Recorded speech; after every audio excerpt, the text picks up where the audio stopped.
आप सब पर सलामती हो। आफताब अहमद शाह का लिखा हुआ है, सितम को रहम, धोखे को भरोसा पड़ नहीं सकता। बुरे को मैं बुरा कहता हूं, अच्छा पढ़ नहीं सकता। कमी शायद मेरी कुछ तरबियत में रह गई होगी कि शब की तीरगी को मैं उजाला पढ़ नहीं सकता। नजर नजदीक की मेरी बहुत कमजोर है शायद, इसी खातिर तो मैं चेहरों को पूरा पढ़ नहीं सकता। बहुत कुछ पढ़ भी सकता हूं, पढ़ाए अगर कोई मुझको, मेरा ये मसला है मैं अकेला पढ़ नहीं सकता। नाज़रीन, मैं हूं यासिर रशीद और आप मेरा व्लॉग देख रहे हैं। नाज़रीन, माजी करीब के अंदर जब गारंटी किसी की चाहिए होती थी तो आसिफ अली जरदारी को मुफाहमत के बादशाह के तौर पे मुतारिफ करवाया जाता था। जब मियां मोहम्मद नवाज शरीफ साहब के ऊपर तकिया रख के उन पे इक्तफा करने की बातें होती थीं तो वसीला आसिफ अली जरदारी को समझा जाता था। जब ताजर कम्युनिटी को बैठा के उनके मसाइल के ऊपर बातचीत करना होती थी तो आसिफ अली जरदारी को आगे किया जाता था। जब एक दूसरे में रवाबित में कमी पैदा होती थी तो पाकिस्तान पीपल्स पार्टी वफ्द लेकर जमीयत उलमा इस्लाम फे और पीडीएम के सरबराह मौलाना फजलुर रहमान तक पहुंचते थे और उन्हें मना लिया जाता था। लेकिन इक़्तिदार हाथ से गया तो ये तमाम तर वसीले भी हाथ से जाते रहे, ये तमाम तर मफाहमतें भी कूच कर गईं। एमकेएम से जेयूआई वफ्द की कराची में मुलाकात हुई है जिसमें दोनों जमातों ने पाकिस्तान पीपल्स पार्टी के खिलाफ मिलकर काम करने पर इत्तफाक किया है। जेयूआई सिंध के जनरल सेक्रेटरी राशिद महमूद सोमरो एमकेएम पाकिस्तान के आरजी मरकज बहादुराबाद पहुंचे। मुलाकात हुई और मुलाकात के बाद एमकेएम और जेयूआई रहनुमाओं ने मीडिया से गुफ्तगू की। जरा उस गुफ्तगू को मुलाहिजा कीजिए और फिर सोचिए कि माजी करीब के अंदर जब ये उनके साथ मफाहमत की पॉलिसी पे अमल पैरा होते हुए इत्तेहाद कर चुके थे तो ये तमाम बातें आंखों पे पट्टी रख के मान ली गई थी। लेकिन अब इक़्तिदार हाथ से गया है और दोबारा सिंध के लिए लड़ाई जारी है तो वो पट्टी आंखों से हटाई गई है। तो क्या आम जमहूर की आंखों पर भी पट्टी है? एमकेएम रहनुमा फारूक सत्तार कहते हैं कि अब वक्त आ चुका है कि गुज़श्ता 15 साल से सिंध के सियासी वडेरों ने जिस तरह यहां पर इंतजामी मामलात पर कब्जा जमाए रखा है उसको अब खत्म होना चाहिए। हमने तय किया है कि अब हम सिंध कार्ड नहीं चलने देंगे। फारूक सत्तार ने कहा कि कौम परस्ती का लिबादा ओढ़कर मासूम अवाम के साथ जुल्म किया जा रहा है। सिंध के अवाम के सरों पर हाथ रखने वाले हम हैं, सिंध के अवाम यतीम नहीं है। निगरान हुकूमत ने जो अफसरान की तकर्रियां की हैं उस पर हमें तशवीश है। ये वो तकर्रियां हुई हैं जो 15 साल से होती हुई आ रही थी। पूरी सिंध में इस वक्त बदअमनी और लाकानूनियत का समा है। ये उनकी तरफ से रिजर्वेशन सामने आई तो सवाल ये बनता है कि 15 साल में अगर वडेरे जागीरदार सरमायादार ही सिंध के ऊपर मुसल्लत थे, अगर वही हाकमियत का दावा कर रहे थे तो फिर ये पिछले 16 माह में उन्हीं वडेरों जागीरदारों और हुक्मरानों के साथ आपने क्यों हक के हाकमियत के लिए तगोदो की? अगर 15 साल से इन्होंने सिंध की आवाम का सिर्फ खून नचोड़ा है तो उसी खून नचोड़ने के बाद जो प्याला बनाया गया 16 माह में आप वही खून क्यों नोश करते रहे? अगर पिछले 15 साल से सिंध के अवाम तजब्जुब का शिकार थे और बदहाली की तरफ गामजन थे तो फिर 16 माह के लिए आपने इनके साथ क्यों हाथ मिलाया? तब मफाहमत की पॉलिसी के ऊपर अमल पैरा क्यों हुए?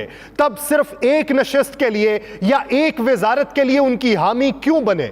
अब उनकी हिमायत में अगर आप नहीं जा रहे तो मान लीजिए कि अपनी सियासत चमकाना है, मान लीजिए कि कराची के अंदर से भी आपका सफाया हो रहा है, मान लीजिए कि सिंध में आपकी पकड़ कमजोर हो रही है, मान लीजिए कि पंजाब में आपको हिस्सा नहीं मिलने वाला, मान लीजिए कि यह सारा गठजोड़ सिर्फ इसीलिए बनाया जा रहा है कि अब मद्दे मुखालिफ पाकिस्तान पीपल्स पार्टी दिखाई देती है। बसूरत दीगर आपको 16 माह में मद्दे मुखालिफ कोई और दिखाई देता था, अब यह लगता है कि कोई और तो है नहीं, पाकिस्तान पीपल्स पार्टी वहां पर मजबूत हो रही है तो इसके खिलाफ महाज खड़ा कर लीजिए, इसका कला कमा करने की कोशिश कीजिए। तो पाकिस्तान पीपल्स पार्टी को भी अब कोई और दिखाई नहीं देता, उसको दिखाई देता है तो लंदन में बैठे हुए दिखाई देते हैं, उसको दिखाई देता है तो सिर्फ ये दिखाई देता है कि हमने जो मुआहिदे किए थे उसके मुताबिक ये ना चल सके, उसे अब दिखाई देता है तो सिर्फ उतना बारे गिरा अपने कंधों पे रख सकते हैं जितनी वजारतें हमारे पास थी और जितना हिस्सा हमने ले रखा था। लेकिन इस सबसे कता नजर 16 माह के अंदर जितनी पाकिस्तान के अंदर लाकानूनियत रही है, जितनी पाकिस्तान के अंदर ये तमाम तर मुआशी बदहाली रही है, उसकी रिपोर्टें मुरतब हुई हैं। स्मगलिंग, टैक्स चोरी, मुनशियात के कारोबार, करेंसी के गैर कानूनी कारोबार और अफगान तजारती राहदारी के गलत इस्तेमाल के हवाले से इंटेलिजेंस ब्यूरो की रिपोर्ट मंजर आम पे आई है। वो कहते हैं कि मुख्तलिफ माफियाज मुल्क और उसकी मईशत का खून निचोड़ रहे हैं। इस रिपोर्ट में हुकूमत को यह बताया गया है कि पाकिस्तान को दरपेश मुआशी दहशतगर्दी के खतरे के तमाम पहलुओं से निमटने के लिए एजेंसी क्या कर रही है। इस रिपोर्ट में बताया गया कि सिर्फ ईरानी पेट्रोलियम मसनूआत की गैर कानूनी सप्लाई से कौमी खजाने को कम अज कम 225 अरब रुपए का नुकसान हो रहा है। स्मगल शुदा ईरानी पेट्रोल सड़क किनारे पेट्रोल बेचने वाली दुकानों पर गैर कानूनी तौर पर फरोख्त हो रहा है। और अब तो सूरत हाल यह है कि यह ईरानी तेल मुल्क भर के बाज़ाब्ता पेट्रोल पंप्स पर भी फरोख्त होने लगा है। उस रिपोर्ट में यह भी दावा किया गया है कि इंटेलिजेंस ब्यूरो की सख्त मेहनत के बाद 76 ट्रांसपोर्टर्स और 29 स्मगलर्स और उनके मुआविनीन की निशानदही हुई जो ईरानी तेल की स्मगलिंग में मुलव्वस है। इसके अलावा मुल्क भर में 995 गैर कानूनी और गैर लाइसेंस याफ्ता पेट्रोल पंप्स की भी निशानदही की गई है। तो जरा पूछिए गुज़श्ता हुकूमत से, जिन्होंने एक ही दिन के अंदर कितने पेट्रोल पंप्स ऐसे थे जिनको एनओसी जारी किया? क्या तमाम टीओआर्स देखने के बाद, क्या तमाम एसओपीज को पूरा करने के बाद उनको एनओसी जारी हुआ या उनको इजाजत दी गई, या फिर किसी एक शख्स की मंशा के ऊपर किसी एक तबके को नवाजने के लिए वो एनओसी जारी हुए? और यह भी देखिए कि जितने पेट्रोल पंप्स का उधर इजरा किया गया उसमें कितने पेट्रोल पंप्स ऐसे हैं जहां पर ईरानी तेल की खरीदो फरोख्त भी हो रही है। जो ईरानी तेल की खरीदो फरोख्त में मुलव्वस हैं उन तमाम पेट्रोल पंप्स की निशानदही हुई है। लेकिन यह याद रखिएगा कि रिपोर्ट्स की निशानदही की रोशनी में जिस हुकूमत में इन पेट्रोल पंप्स को काम करने की इजाजत दी गई थी, एनओसी दिए गए थे, उनको भी पकड़ में लाइएगा। पाकिस्तानी रुपए की कदर में जबरदस्त गिरावट के बारे में रिपोर्ट में बताया गया है कि स्टॉक मार्केट की नाजुक सूरत हाल और रियल स्टेट और कैपिटल मार्केट्स पर कैपिटल गेन टैक्स नाफिज किए जाने के बाद सरमायाकारों ने अपना काला धन गैर मुल्की करेंसी की खरीदारी पर खर्च करना शुरू किया, जिससे कमजोर मईशत के हामिल मुल्क पाकिस्तान में रुपए की कदर में कमी वाक़ हुई। इसके अलावा अफगानिस्तान के साथ सालाना 4 अरब डॉलर्स का सालाना तजारती हशम, मुनशियात की तजारत, पाकिस्तान से करेंसी की स्मगलिंग करके अफगानिस्तान ले जाने और हवाला हुंडी की रसीदों के जरिए पूरा किया गया। करेंसी के स्मगलर्स और गैर मुल्की करेंसी मार्केट में शरारत अंगेजी पर मबनी मजमूम मंसूबे को नाकाम बनाने के लिए इंटेलिजेंस ब्यूरो ने 122 करेंसी स्मगलर्स और 40 एक्सचेंज कंपनीज की निशानदही की है जो करेंसी मार्केट्स की हेराफेरी में मुलव्वस है। यह भी देखिए कि उनको किस किस सियासतदान की पुष्टपनाही हासिल है और किस किस इदारे से पुष्टपनाही हासिल है। मुनशियात के इस्तेमाल ने हमारे समाजी ताने बाने को बराह रास्त मुतासिर किया। कुछ बेजमीर मुनशियात फरोशों ने शहरी मराकज में तालीमी इदारों को निशाना बनाने के साथ साथ आलमी मंडी में मुनशियात की फरोख्त से काला धन जमा किया। इन्वेस्टिगेशन ब्यूरो ने पाकिस्तान भर में 717 मुनशियात फरोशों और मशरक़ वस्ता और यूरोप के मुख्तलिफ ममालिक में सरगर्म मुनशियात के 22 बैनुल-अक़वामी नेटवर्क्स की भी निशानदही की है, जिनमें इस्लामाबाद में सरगर्म एक बदनामे ज़माना नाइजीरियन ग्रुप भी शामिल है। तकरीबन 240 अरब रुपए की टैक्स चोरी को देखते हुए टोबैको की सनत पाकिस्तान की बीमार मईशत में 5 सबसे बड़ी टैक्स चोर सनतों में शामिल है। और इसका तज़किरा पार्लियामेंट के फ्लोर के ऊपर भी हुआ था। और पार्लियामेंट के फ्लोर पे जब तज़किरा हुआ था तब यह कहा जा रहा था ख्वाजा आसिफ साहब की जानिब से भी कि एक प्रॉपर्टी टाइकून का नाम नहीं लिया जाता। वो कहते थे कि हमारे ऊपर सरमायाकार मुसल्लत है, लेकिन उसी तकरीर के अंदर उन्होंने यह भी कहा था कि पार्लियामेंट में बैठे हुए लोग जो हैं वो टोबैको की सनत में टैक्स चोरी के अंदर मुलव्वस हैं। लेकिन ख्वाजा आसिफ साहब ने तब भी उनका नाम नहीं लिया था।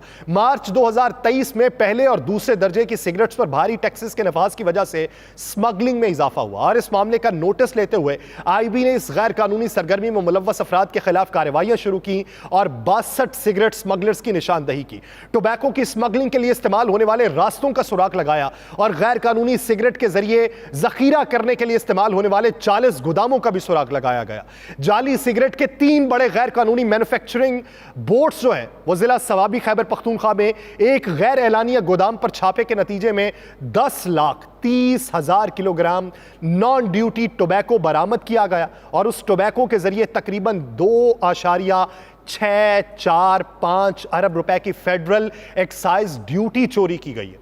उसी रिपोर्ट में यह लिखा गया है कि अफगान तजारती राहदारी मुआहदे यानी अफगान ट्रांजिट ट्रेड एग्रीमेंट के तहत दरामद की जाने वाली चाय का बड़ा हिस्सा रिवर्स कार्गो के जरिए पाकिस्तान में वापस स्मगल किया जाता है। आईबी ने 63 चाय के स्मगलर्स और स्मगल शुदा चाय रखने के लिए 29 गोदामों की तफसीलात भी पेश की गई। उस रिपोर्ट में यह भी इंकशाफ हुआ कि पाकिस्तान में गाड़ियों के टायर्स की सालाना तलब का 49% हिस्सा स्मगलिंग के जरिए पूरा किया जाता है, जिसे बाद में टेम्पर भी किया जाता है और टेम्परिंग करने के बाद नए टायर भी बना लिए जाते हैं, जिससे ना सिर्फ मकामी मैन्युफैक्चरिंग इंडस्ट्री बुरी तरह मुतासिर हो रही है बल्कि कौमी खजाने को भी भारी नुकसान हो रहा है। उसी रिपोर्ट में 66 टायर स्मगलर्स और 71 गोदामों के बारे में भी तफसीलात बताई गई। तो नाज़रीन, ये रिपोर्ट में सामने आने वाले हकायक में से चंद हकायक हैं जो आपके सामने रखे हैं। रिपोर्ट मुफस्सल है, इस पर गाहे बगाहे गुफ्तगू होती रहेगी, लेकिन पाकिस्तान को किस तरीके से स्मगलर्स ने नोचा है, पाकिस्तानी कौमी खजाने को किस तरीके से नुकसान पहुंचाया है, इसके पीछे कौन कौन से बड़े माफियाज हैं, उन माफियाज की निगरानी कौन करता है, पाकिस्तान से बैरून मुमालिक किस तरीके से डॉलर स्मगल किए जाते हैं, मुनशियात का बैनुल अक़वामी सतह पे कारोबार किया जाता है और बाहर वाले आके पाकिस्तान को किस तरीके से नोचते हैं। अगर इसी तरीके से इंटेलिजेंस एजेंसीज की रिपोर्ट मंजर आम पे आती रही और तमाम हकायक सामने आते रहे, ये लोग बेनकाब होते रहे, तो हो सकता है बेहतरी का उनसर कोई पैदा हो जाए और उसी बेहतरी के उनसर के लिए हम हमेशा दुआगो हैं। मुझे दीजिए इजाजत, अल्लाह निगहबान।